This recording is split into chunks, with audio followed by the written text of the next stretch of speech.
코로나19는 많은 것을 바꿔놓았습니다. 감염병으로 인해서 국가 시스템이 위협받고 경제 산업 구조가 변화하고 국제관계가 새로운 국면을 맞이하였습니다. 우리나라의 코로나19 초기 대응은 K-방역으로 불리는 만큼 국제적인 위상을 드높일 정도로 신속하고 또 효과적이었던 것으로 보입니다. 하지만 코로나19 발생 이후 2년이 지나고 있는데도 여전히 우리는 코로나19에서 자유롭지 못한데요. 코로나19는 오랫동안 반복되고 이해관계가 복잡하고 해결이 쉽지 않은 난제, 즉 위키드 프로그램이 되었기 때문입니다. 이러한 난제는 비단 코로나19만이 아니에요. 저출산 고령화나 기후변화, 지역 소멸, 일자리 창출 같은 아주 오래된 이슈에서부터 미중 패권 경쟁과 같은 최근의 이슈들까지 다양한 난제에 직면했다고 생각됩니다. 오래전부터 유럽을 중심으로 확산되고 있는 임무 중심형 혁신 정책, 영어로는 미션 오리엔티드 이노베이션 팔러시, 줄여서 MOIP라고 하는 그런 논의는 우리에게 시사하는 바가 크다고 생각됩니다.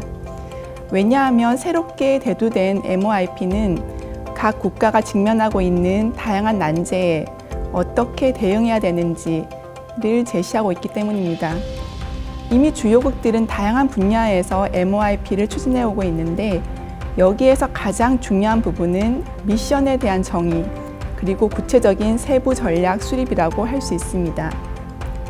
유럽의회가 2019년 5월 호라이즌 유럽을 위해서 미션 분야별로 위원회를 구성하였던 것이나 2016년에 미국에서 암 정복을 위해서 문샷 이니셔티브를 수립하였던 과정에서 다양한 주체들이 함께하는 블루리본 패널을 구축하고 세부 계획들을 마련하였던 사례들을 참고할 필요가 있다고 생각됩니다.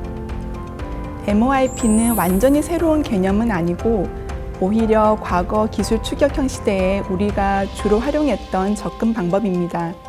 예전의 G7 프로젝트는 MOIP의 대표적인 사례라고 볼 수 있고요. 최근에는 혁신 도전 프로젝트, 알키미스트 사업 등과 같이 도전적이고 혁신적인 목표를 설정하고 이를 실현하려는 연구개발 사업들이 늘어나고 있는 상황입니다. 하지만 대부분의 과학기술 정책이나 정부 사업들은 여전히 과학기술적 이슈들에 머물러 있어서 경제사회적 이슈들과 유기적으로 연계되지 못하는 아쉬움이 있는 것 같습니다. 코로나19와 같은 경제사회적 국가 난제에 대응하기 위해서는 5가지가 필요합니다. 첫 번째로는 앞서 말씀드린 것처럼 국가 미션과 세부 전략을 심도 있게 고민하고 폭넓은 합의를 이끌어내는 미션위원회가 필요하다고 생각합니다.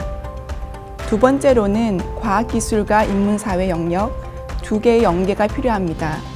일본이 과학기술 정책의 영역을 인문사회과학으로 확장하면서 과학기술기본법을 과학기술혁신기본법으로 개정하고 과학기술 기본계획도 과학기술혁신기본계획으로 확대한 것에 주목할 필요가 있습니다.